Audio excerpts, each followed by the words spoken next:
अविनाश सुबह समय पर उठा नहीं तो संस्कृति को चिंता हुई। उसने अविनाश को उठाते हुए उसके माथे पर हाथ रखा। माथा तप रहा था। संस्कृति घबरा उठी। अविनाश को तेज बुखार था। 2 दिन से वह खांस भी नहीं रहा था। संस्कृति ने कल इसे वजह से उसे ऑफिस जाने से मना कर दिया था, मगर आज तेज बुखार भी था। उसने जल्दी से अविनाश को दवा खिलाकर माथे पर ठंडे पानी की पट्टी रखी। संस्कृति और अविनाश की शादी को अभी ज़्यादा वक्त नहीं गुजरा था। 2 साल ही हुए थे। पिछले साल तक सास ससुर साथ में रहते थे, मगर कोरोना में संस्कृति की जेठानी की मौत हो गई थी, तो सास ससुर बड़े बेटे के पास रहने चले गए। उसके बाद कोरोना का प्रकोप बढ़ता ही गया। पिछले कुछ समय से टीवी चैनल्स पर दिल्ली के अस्पतालों में कोरोना से जूझने वालों की हालत देखकर वह वैसे भी परेशान थी। कहीं वेंटिलेटर नहीं तो कहीं ऑक्सीजन नहीं। मरीजों को अस्पताल में बेड तक नहीं मिल रहा था। ऐसे में अब उनका क्या होगा, यह सोचकर ही वह कांप उठी। जल्दी से उसने माँ को फ़ोन लगाया। माँ, अविनाश को सुबह से बहुत तेज़ बुखार है, क्या करूँ? बेटा, यह समय ही बुरा चल रहा है। राजू भी कोरोना पॉजिटिव है, वरना उसे भेज देती। हम खुद उसकी देखभाल में लगे हुए हैं। तू ऐसा कर, जल्दी से डॉक्टर को बुला और दवाएं शुरू कर ले। हाँ माँ, वह तो करना ही होगा। मेरी सास की भी तबीयत भी सही नहीं चल रही, वरना जेठ जी को ही बुला लेती। घबरा नहीं बेटी, धैर्य से काम ले, सब ठीक हो जाएगा। माँ ने समझाने का प्रयास किया। संस्कृति ने पति का कोरोना टेस्ट कराया। तब वह तक फैमिली डॉक्टर से पूछकर दवाएं भी देती रही। इस बीच अविनाश की हालत ज़्यादा खराब होने लगी, तो वह उसे लेकर अस्पताल भागी। 2 अस्पतालों से निराश लौटने के बाद तीसरे में मुश्किल से बेड का इंतजाम हो सका। सास ससुर और जेठ भी दूसरे शहर में थे, सो मदद के लिए आ नहीं सके। वैसे भी दिल्ली में लॉकडाउन लगा हुआ था। रिश्तेदार चाहकर भी उसकी मदद नहीं कर पा रहे थे। आस पड़ोस वालों ने कोरोना के डर से दरवाजे बंद कर लिए। तब संस्कृति ने अपने दोस्तों को फ़ोन लगाया, पर सब ने बहाने बना दिए। अकेली संस्कृति पति की सेवा में लगी हुई थी। अस्पताल में मरीजों की लंबी कतारों और मौत के तांडव के बीच किसी तरह संस्कृति खुद को बचाते हुए पति के लिए दौड़-भाग करने में लग गई। कभी दवा की पर्ची लेकर भागती तो कभी खाना लेकर, कभी डॉक्टर से गिड़गिड़ाती तो कभी थक हार कर बैठ जाती। उसे कोरोना वार्ड में जाने की इजाज़त नहीं थी। बाहर रिसेप्शन में बैठकर ही पति के ठीक होने की कामना करती रहती। उस पर पति की तबीयत अच्छी होने के बजाय बिगड़ती जा रही थी। उस दिन भी डॉक्टर ने पर्ची में कई दवाएं जो लिखी, वह दवाएं लेने गई, मगर जो सबसे ज़रूरी दवा थी वही नहीं मिली। अस्पताल में उसका स्टॉक खत्म हो चुका था। अब वह क्या करेगी? बदहवास में सी वह अस्पताल की बेंच पर बैठ गई। बगल में ही परेशान सा एक युवक भी बैठा हुआ था। संस्कृति ने उसकी तरफ मुखातिब होकर पूछा, आप बता सकते हैं यह दवा मुझे कहाँ मिलेगी? मैं खुद यह दवा ढूंढ रहा हूँ, आसपास तो मिली नहीं। मेरे दोस्त ने बताया है कि नोएडा में उसकी शॉप है, उसने कुछ दवाएं स्टॉक करके रखी है, सो वह मुझे दे देगा। अभी जाने की ही सोच रहा था। पर्ची लाइए, मैं अपने साथ आपके लिए भी दवा ले आता हूँ। बहुत मेहरबान होगी। सुबह से इसके लिए परेशान हो रही थी।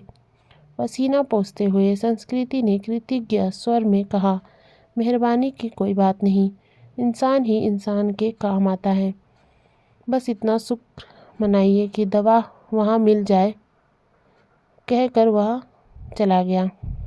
करीब 2-3 घंटे बाद लौटा तो उसके चेहरे पर परेशानी की लकीरों के बावजूद खुशी थी। यह लीजिए, बड़ी मुश्किल से मिली, मगर मिल गई, यह बहुत है। बहुत बहुत शुक्रिया।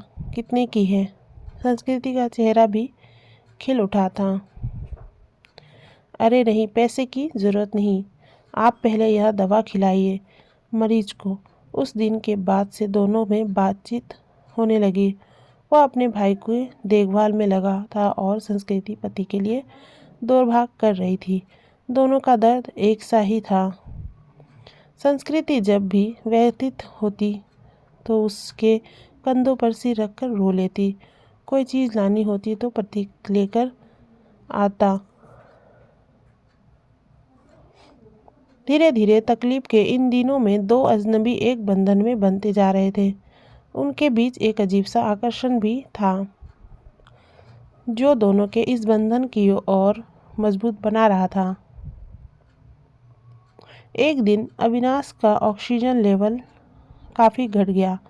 अस्पताल में ऑक्सीजन सिलेंडर नहीं था। तब प्रतीक ने यह जिम्मेदारी अपने ऊपर ले ली। पूरे दिन कड़ी धूप और गर्मी में लाइन में लगकर आखिर वह ऑक्सीजन सिलेंडर लेकर ही लौटा था।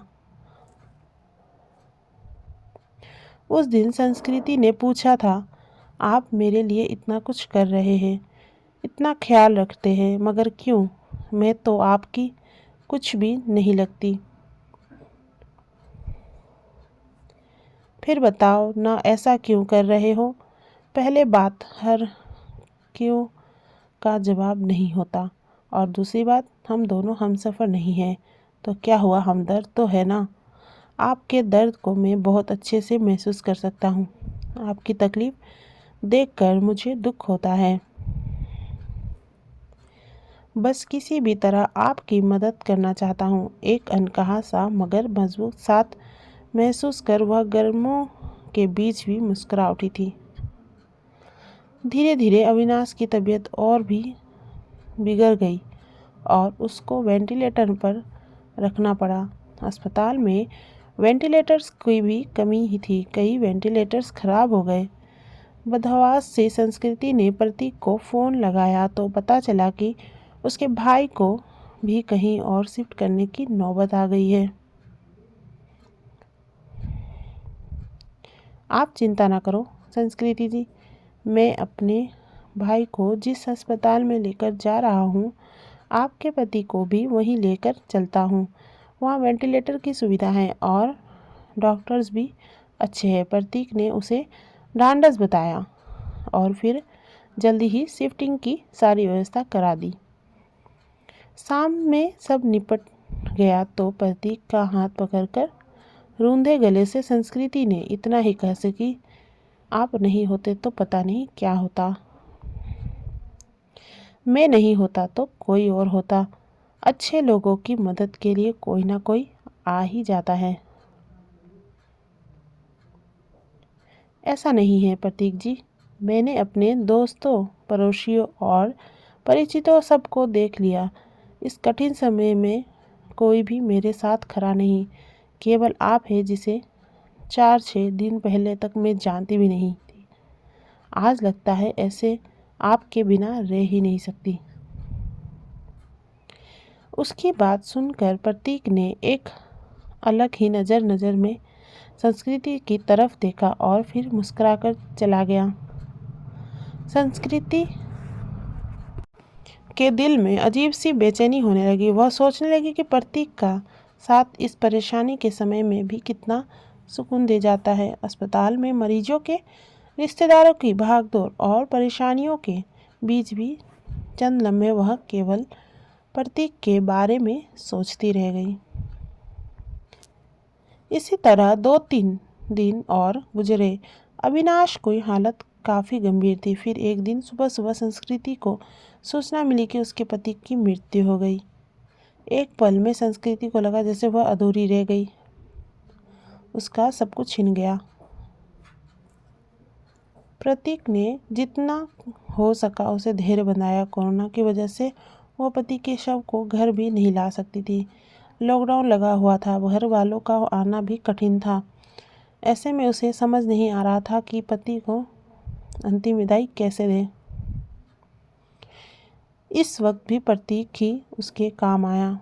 मुश्किल की इस घड़ी में सबसे पहले उसने संस्कृति को शांत कराया, फिर उसके पति को शमशान तक ले जाने का सही से इंतजाम कराया। संस्कृति के साथ वह शमशान तक गया, फिर संस्कृति को उसके घर छोड़ने आया। संस्कृति लगातार रो रही थी, उसके हाथ पैर काँप रहे थे।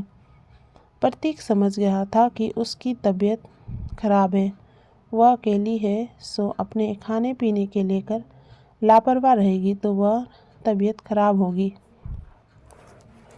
तब प्रतीक ने हाथ पैर धोकर और कपड़े बदलकर उसकी रसोई में प्रवेश किया और सबसे पहले चाय बनाई।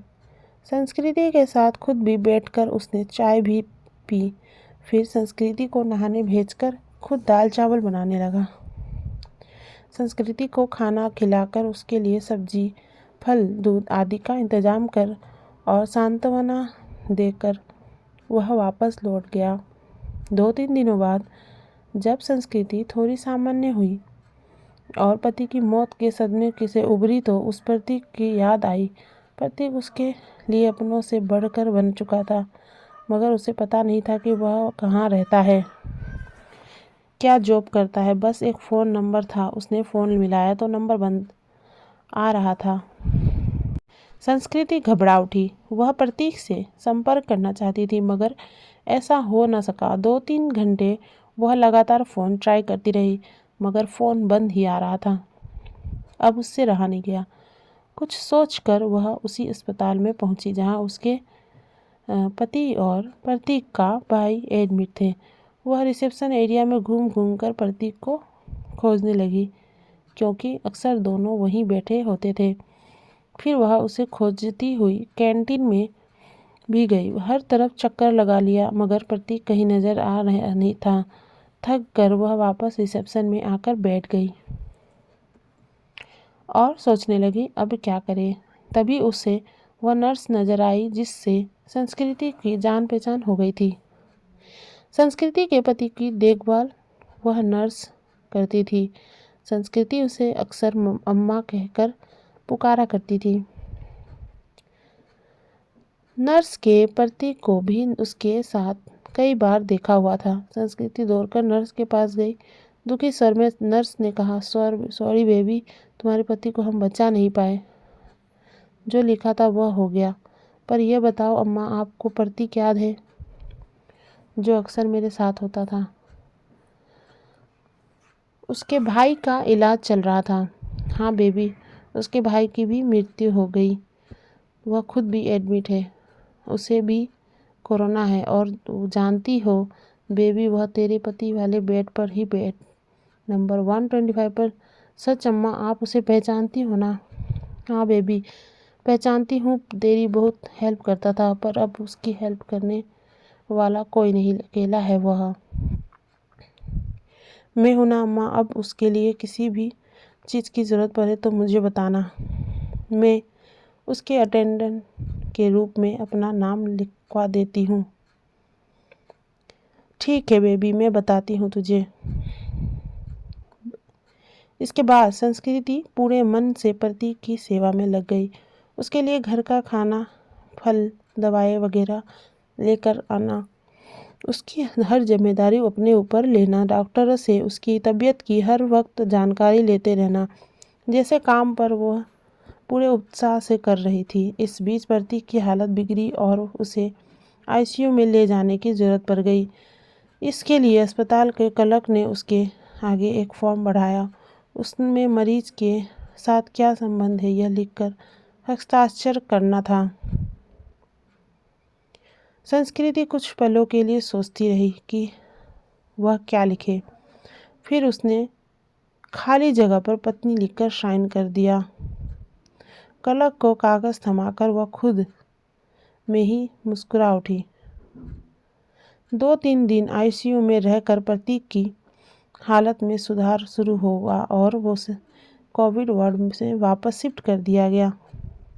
7-8 दिनों तक लगातार सुधार होने और रिपोर्ट नेगेटिव आने के बाद उसे डिस्चार्ज भी कर दिया गया। इतने दिनों तक संस्कृति ने भी अपना खाना पीना और नींद भूलकर दिन रात प्रतीक की सेवा की थी। डिस्चार्ज वाले दिन वह बहुत खुश थी। उसने सीधा अपने घर के लिए कैब बुक किया और प्रतीक को अपने घर के ले आई। प्रतीक ने टोका तो संस्कृति ने थोड़े शरारती अंदाज में जवाब दिया, मैंने फॉर्म में एक जगह यह खाली लिख कर साइन किया है कि मैं तुम्हारी पत्नी हूँ और इसलिए अब मेरा और तुम्हारा घर अलग अलग नहीं बल्कि एक ही होगा। मगर संस्कृति, लोग क्या कहेंगे? लोगों का क्या है? प्रतीक, जब मुझे ज़रूरत थी तो क्या लोग मेरी मदद के लिए आगे आए थे? नहीं ना। उस वक्त तुमने मेरा साथ दिया था। अब मेरी बारी है। इसमें गलत क्या है? तुम थोड़े ठीक हो जाओ, फिर सोचेंगे कि क्या करना है। संस्कृति ने अपना फैसला सुना दिया। करीब 10 दिन संस्कृति ने जी भरकर प्रतीक का ख्याल रखा। हर तरह से उसकी सेहत पहले की तरह बनाने और खुश रखने का प्रयास करती रही। संस्कृति एक संयुक्त परिवार से संबंध रखती थी। ससुराल में धन संपत्ति की कमी नहीं थी।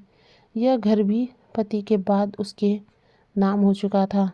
पति ने उसके लिए काफ़ी संपत्ति और गहने भी छोड़ दिए थे। बस एक हमसफ़र की कमी थी जिसे प्रतीक पूरा कर सकता था। उस दिन शाम से संस्कृति ने प्रतीक के हाथों को थाम कर कहा, जो बात मैंने अनजाने में ही उसे फॉर्म में लिखा, क्या हम उसे हकीकत का रूप नहीं दे सकते? क्या मैं तुम्हें अपने हमदर्द के साथ साथ एक हमसफ़र के रूप में भी स्वीकार हूँ?